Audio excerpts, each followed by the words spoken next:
जिन मरे हुए व्यक्ति को कोई लौटा नहीं सकता।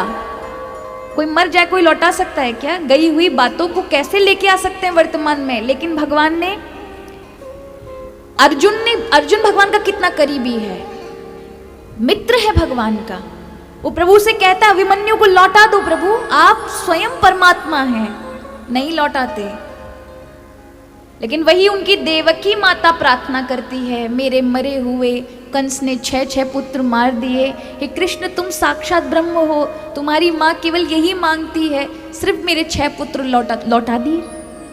उनकी गुरु माता ने कहा मेरा 20 साल पूर्व समुद्र में डूब गया पुत्र मुझे वापस चाहिए। माँ के तुरंत कहने पे, गुरु माता के कहने पे लौटाया।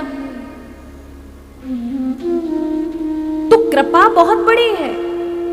प्रारब्ध में जो चीज लिखी है वो टल नहीं सकती, लेकिन भगवान की कृपा इतनी बड़ी है कि प्रारब्ध और कर्म के उनको भी बदल के रख दे। इसलिए कृपा की याचना हमेशा करनी चाहिए, प्रभु आपकी कृपा चाहिए। मेरे में बल नहीं है कि मैं संसार सागर से को पार कर जाऊं, क्योंकि इतनी माया है महाराज।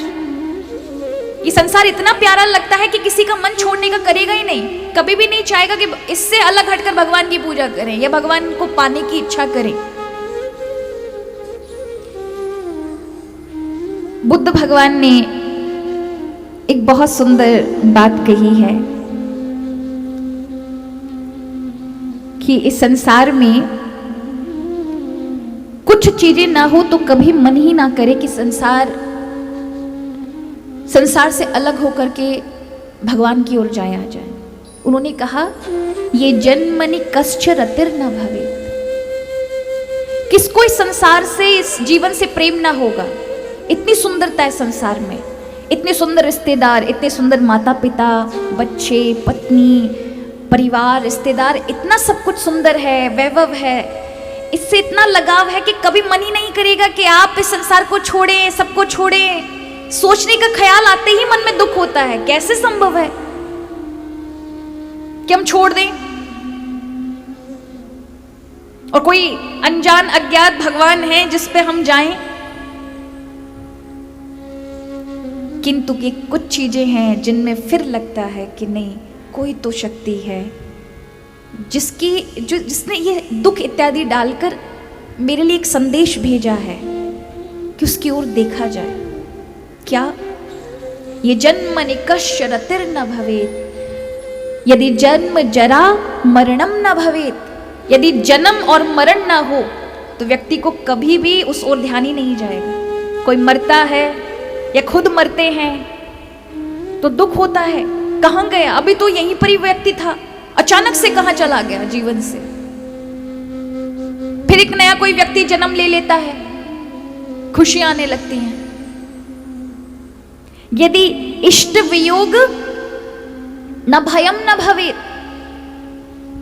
यदि कोई सखा अपने निजी लोगों का वियोग ना हो, जिनसे आप बहुत प्रेम करते हो, निकटतम वो बहुत प्रेम करते हो, अचानक वो छोड़ के चला जाए। ऐसे ही नहीं कि ऐसे ही छोड़ के चला जाए, आपसे दूर हो जाए लड़ करके, गलत बोल के, अपमानित करके, जिसको आप बहुत मानते थे कि नहीं ये तो कभी गलत हो ही नहीं सकता, इससे तो मेरा संबंध कभी टूट ही नहीं सकता, वही अचानक आपसे एक छोटा सा बहाना बनाकर दूर हो जाए, या फिर संसार से ही छोड़कर चला जाए। तो कहा यदि इष्ट वियोग भयम न भवेत्, वियोग का भय ना हो कि कोई हमें छोड़ के ना चला जाए, हमारा अपना हमसे दूर ना चला जाए, हमारे माता पिता हमसे दूर ना जाए, हमारी पत्नी पति हमसे दूर ना जाए, बच्चे दूर ना चले जाए, ये भय ना हो।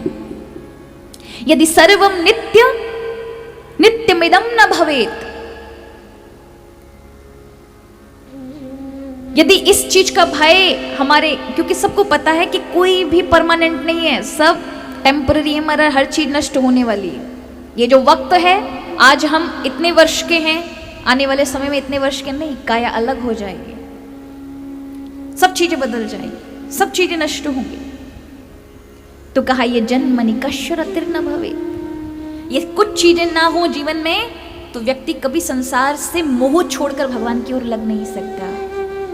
जब मरण का भय दिखता है, अपने प्रियजनों का वियोग का भय दिखता है, जब लाभ हानि का भय दिखता है, जब ऐसे कष्ट दिखते हैं तब लगता है कोई सत्ता है जो हमारी रक्षा करेगी, इसलिए वो भगवान की ओर जाता है।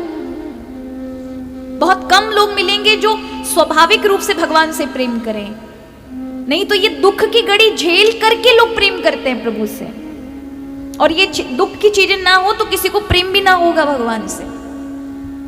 ये संसार इतना सुंदर है, इतना सुंदर प्रभु ने माया से बनाया है।